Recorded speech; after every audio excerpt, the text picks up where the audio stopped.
Hello, Gavin here, welcome back to the channel. Today we're talking about my 6-string bass.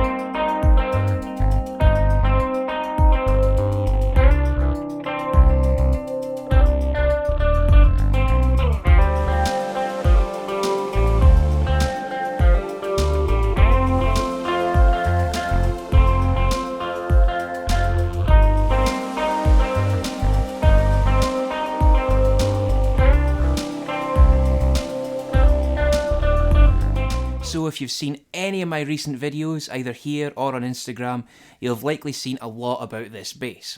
It's actually the bass I'm playing the majority of the time now, particularly on my upcoming album that I'm currently recording. Now there's actually a very specific reason I'm playing this bass so much, and it's a similar reason, well actually 3 reasons, why I think a lot of bass players might like 6-string basses. So today we're going to dive into that and see why I'm having so much fun playing this bass. But before we get to that, what is a 6-string bass? Well, it's really just the same as a normal 4-string bass. The 4 strings in the middle are E, A, D and G. But we also have an extra low string, a low B, and an extra high string, a high C. Hello, Future Gav here. Quick little point about the 6-string bass that I forgot to mention the first time round. This is not to be confused with the bass 6 or 6-string bass that you hear referenced with regards to the Beatles, Jack Bruce, lots of classic 60s and 70s music. That's a very different instrument. Unlike this one that's tuned B, E, A, D, G and C, that one was tuned basically like a guitar, 1 octave lower. It's somewhat similar tonally to a baritone guitar, but obviously a lot lower, and still really its own thing, but it's more in line with that. It's also a 30-inch scale, so it's somewhere between a guitar and a bass, more like a slightly longer baritone, and it's a narrower neck, narrower fretboard, so it plays more like a guitar as well. A great example of this, if you want to hear how it sounds and see kind of what it looks like, is to look up some footage of Glenn Campbell playing Wichita Lineman, because he played the bass solo, or the bass 6 solo, on this song using one of those instruments. Believe it was Carol Kay's, but I could be wrong there. But that's a great example of how this thing sounds in a mix. You can also hear it on songs, I think it's Think For Yourself by the Beatles on Rubber Soul, but you will hear it in other Beatles songs as well. And of course Jack Bruce used to use one of these with Cream as well for a period of time.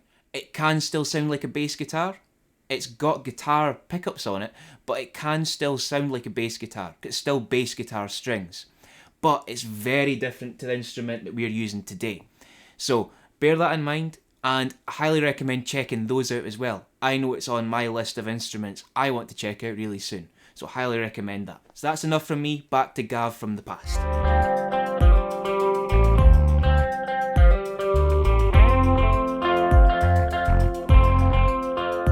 Yes, the low B is one of the main reasons I like playing a 6-string bass.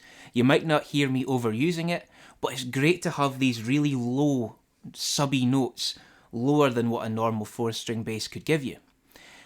And I'm hearing everybody shouting at their screen right now, just play a 5-string bass.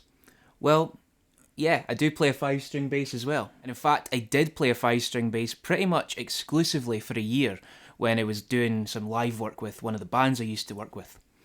But there's an extra thing involved here as well, because on a 5-string bass you have to choose between having the low B or a high C. And the choice really is made for you for the most part, because most basses will come with a low B as standard.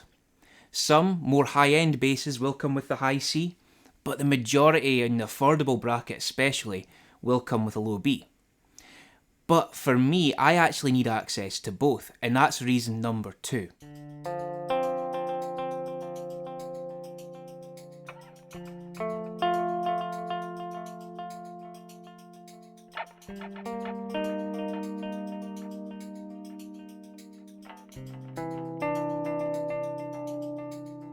Yes, for my music, the high C is so important. I played for a long time without a high C on my bass, and I wrote a lot of songs using just the 4-string bass. And for chords, which is reason number 2, I did play using just a 4-string bass for a long time. The song Melomani was done on a 4-string bass using 10th chords, and it worked great, but you have so many more options for chord voicings on a bass with that added high C. You'll also find that certain voicings will sound better on a 6-string bass than they would on a 4-string, particularly when you take into account that the string is thinner. The thicker a string is, the more low-end problems you can have.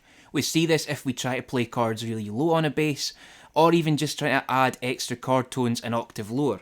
It just gets a little bit muddy, and you lose the character and the voicings of the chords when we do that on these low strings. There's actually a really deep scientific explanation for why low notes don't pair up to build chords as well as higher notes, but don't worry, we're not getting into any of that today. But yes, for chords, the high C is so important, and in my music I use a lot of chord tones. I use looping to build layers within the songs and try and get my money's worth out of my bass for this music. It's bass-led music, so the chords are often played on the bass, so that extra high string adds so many more possibilities to what I'm trying to write.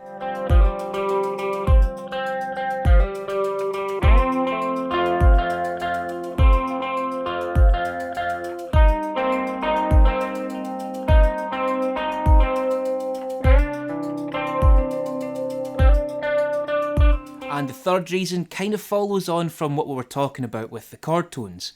It's melodies. You see, for melodies, that extra high string just gives me so many more possibilities. It's great being able to move some of the melodies that we play up into that higher register to help them sit better in a mix. It's great having these really jump out and be melodic on top of the other layers I've built up on the bass.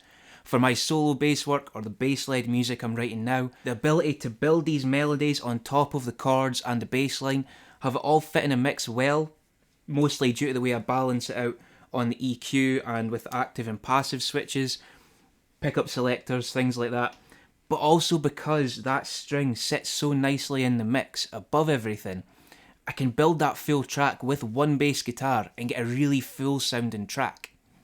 Having that extra high string to let me develop melodies a little bit further than I could on the 4-string, it's great. It gives me so many more possibilities, and for me that's why this is so valuable. So in conclusion, why am I playing a 6-string so much? Well, it just gives me the option of playing everything I need on one bass. As a writing tool, that's so valuable. Not having to chop and change, having multiple instruments set up. I can play really high melodies, I can play chords, I can play bass lines, really subby bass lines. I can create all of it on one instrument and then just figure out afterwards whether I want to keep it on this instrument or play it on a 4-string bass, a synthesizer. I've got all the possibilities afterwards, but the core writing can be done sat with one instrument and create a full song. It also means I could technically go and play live with this. And of course, I write music that is mostly just layers of bass guitar. Yes, I do use synths, I do layer up drums and things like that, but the core of most of my music is in fact just a bass guitar. So having so many options at my disposal with one instrument is so valuable. So much so that I really wish I could get a 6-string fretless, because then I could have the fretless voice that I love so much on a 6-string bass. So no prizes for guessing what I'm hunting down next. In fact, I recorded a full song using just this bass, a couple of little synth layers and drum machine work, but really the core of the track is built up using chords, bass lines and melodies created using this bass. Did use some pedals, particularly the scran overdrive from Soundlad Liverpool, and a bit of reverb and delay in Ableton. In fact, you've heard elements of this song throughout this video, but I wanted to release the full track at the end of the video and also make it free to download over on my Bandcamp page, so a link to that will be down in the description below. I do have one pointer for anybody wanting to try out playing a 6-string bass, and that's muting. Muting is so important on a 4-string bass, of course, and we need to be careful of sympathetic string ringing out, so when you pluck one string and another string's vibrating in the background. We can't have any of that. We really need to work on our left and right hand muting. But on a 6-string bass, it's even more important because these strings basically want to play the entire time that you're playing it. Basically on a 6-string bass, anytime you pluck a string, all the rest of them will want to play unless you have them muted. So you have to be very careful and really work on developing a left and right hand muting technique that will allow you to mute multiple strings while playing one, because it's a lot of space to cover. But if you take the time to work on the technique and get used to it, you'll get some great results. But of course, this is all just my opinion, and I'd love to hear what you all think on this. So please let me know down in the comments what you thought of this video, what you think of 6-string basses. I'll admit that I very much used to be a traditionalist, playing only 4-string basses and 5-string basses when I was really had to. But since I've got this, there's so many more opportunities that have been opened up within my music that I really can't find any fault with it. Let me know what you think down in the comments about the bass, what your preferences are with a 5 or a 6-string bass. Let me know, because I'd love to hear what you're all using. So we're going to play that song as the outro now, and like I say, it is available for free on Bandcamp if you want to download it.